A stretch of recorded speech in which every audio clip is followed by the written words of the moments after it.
चाहिए, आवाज इनकी आनी चाहिए। हाँ अच्छा ना रहो। बोलो खाटू श्याम की जय। बोलो हीरामन बाबा की जय।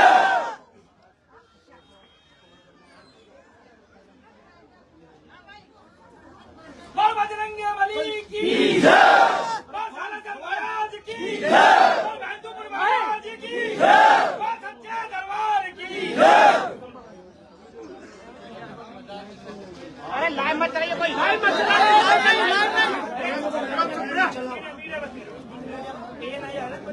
ये तो मीडिया वाला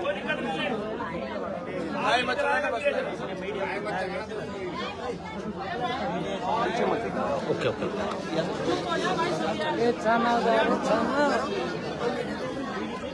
अरे यार बैठो ना यार, आप बैठो बैठो, आप बैठो। अरे यार बैठ जाओ भाई साहब, बैठो। अरे बैठ जाए, जो जो जहाँ ठीक है वही बैठो, बैठ जाओ। आप आ जाओ, पीछे आ जाओ, यहाँ पे बैठ जाओ, बैठ जाओ, बैठ जाओ, सब बैठ जाओ यार।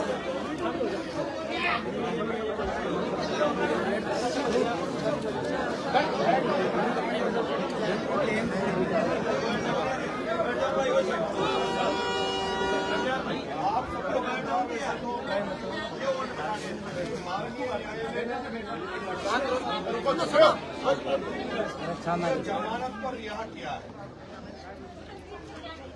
माननीय न्यायालय ने मुझे अभी केस से मेरा निर्णय नहीं दिया, मुझे जमानत पर छोड़ा है। माननीय न्यायालय ने मुझे आदेश किया है कि मैं महीने की 25 तारीख को, हर महीने की 25 तारीख को तो नगर कोर्ट थाने में अपनी हाजिरी लगाऊं। माननीय न्यायालय ने मुझे आदेशित किया है कि मैं छूटने के बाद किसी जश्न में किसी तरह की कोई इस तरह की बात ना करूं, लेकिन समरावता ने मुझे बेटा माना है और मैं बेटा बनकर ही अपने परिवार में आया हूं और मरते दम तक, जब तक मेरी शरीर में जान है, जब तक इस गांव के प्रत्येक बुजुर्ग की, प्रत्येक माँ की, प्रत्येक भाई की, प्रत्येक बहन की बेटा बनकर, भाई बनकर, आपकी बुढ़ापे का जो बुजुर्ग है उनकी लाठी बनकर आपकी सेवा करने का प्रण लेने आपके बीच में आया हूं। आज के बाद इस समरावता गांव में हर परिवार का मैं बेटा हूं, भाई हूं। जब कभी भी किसी भी वक्त मैं किसी भी कोने में हूं, किसी भी परिस्थिति में हूं, लेकिन अगर समरावता का एक बच्चे से लेकर माँ, बुजुर्ग, महिला, बहन, बुजुर्ग, कोई भी व्यक्ति इस बेटे को याद करेगा तो आपका बेटा जैसे सरवण ने अपने माँ बाप की सेवा करी, उसी तरह आपका बेटा सरवण बनकर आपकी सेवा करने के लिए आपके बीच में तैयार है।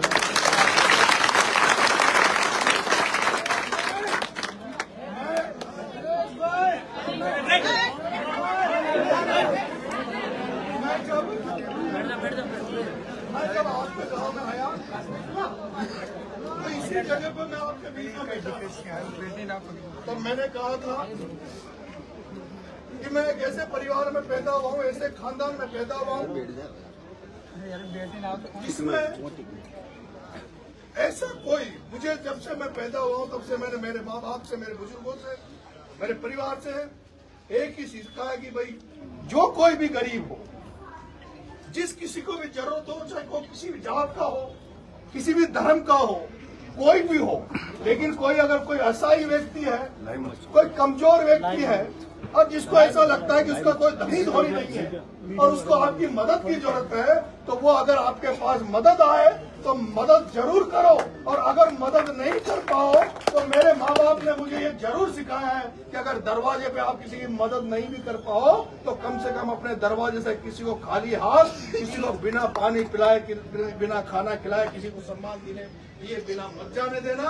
ये मैंने मेरे परिवार से सीखा है। मैं आपको विश्वास दिलाता हूँ, और आपने जिस दिन यहाँ मैं बैठा था तब मैंने कहा था कि आप मेरा साथ मत छोड़ना, मैं आपके साथ पूरी दमखम से रहूंगा। और जब मैंने ये कहा था तो मेरी वो जो ढोल की बजाती है यहाँ बहन, मैं नाम तो नहीं जानता, ये बहन थी, बहन चित्रा थी, बहुत सारे लोगों में पहली बार आपके यहाँ आया था, मैं नहीं जानता।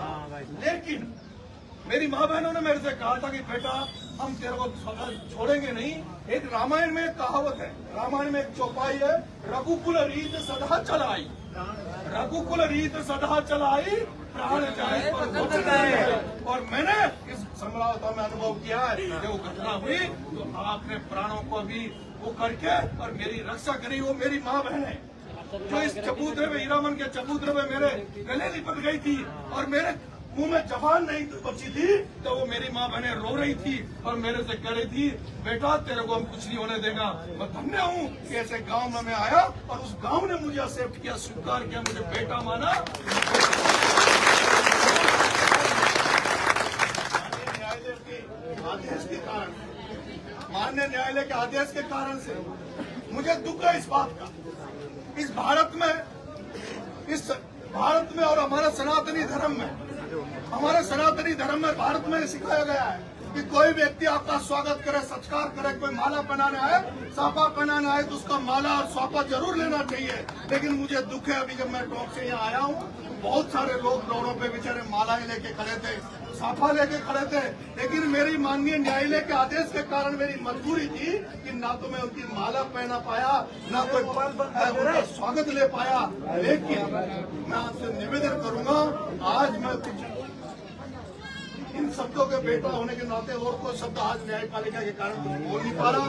मेरा ये मन है कि मेरा सबसे ये था कि भाई मैं उस मिट्टी को चूमूं जिस मिट्टी पे मेरा पुनर्जन्म हुआ है। वो घटना आपके सामने थी, वो घटना कैसी थी, इसलिए मेरा फर्ज था कि मैं निकलते ही समरावता हूँ। उसके बाद में आज अभी देवनारायण भगवान जोधपुरिया के ठोक लगा के अपने बच्चों से, अपने परिवार से मिलूंगा और कल मैं बाबा खाटू श्याम के दरबार में जाऊंगा, क्योंकि मैंने जब जूते भी जब छोड़े थे तो मेरा यही था कि भाई बाबा खाटू श्याम हमारी कृपा कर दे, हारे का सहारा। इस हारे हुए नरेश को ये जो होपलेस हो चुका था उसको बाबा श्याम का आशीर्वाद मिले। लेकिन मुझे अब ऐसा लगता कि बाबा खाटू श्याम ने छप्पर फाड़ कर हमें आशीर्वाद दिया है, ये उसी का आशीर्वाद है बाबा खाटू श्याम का, जिसने जो लोग जो चाहते थे उनको उनके ऊपर पानी फेरा। इस बेटे को, जैसे इस बेटे को अंदर गया वैसे ही उसी रूप में वापस से बाबा खाटू श्याम की कृपा थी कि जो वापस बाहर आया। बाबा खाटू श्याम के कल दर्शन करूंगा और उसके बाद में एक दिन के लिए नहीं, कुछ घंटों के लिए नहीं, मैं लंबे समय के लिए आपके गांव में रहूंगा, एक एक समस्या को दूर करने का प्रयास करूंगा और जहां कहीं भी मेरी जो क्षमताएं होगी, बस की होगी, उसको मैं पूरा करने का कर्म करूंगा आज से। लेकिन इस गांव का नरेश बेटा है, मैं आपकी बेटा बन के सेवा करूंगा। बहुत बहुत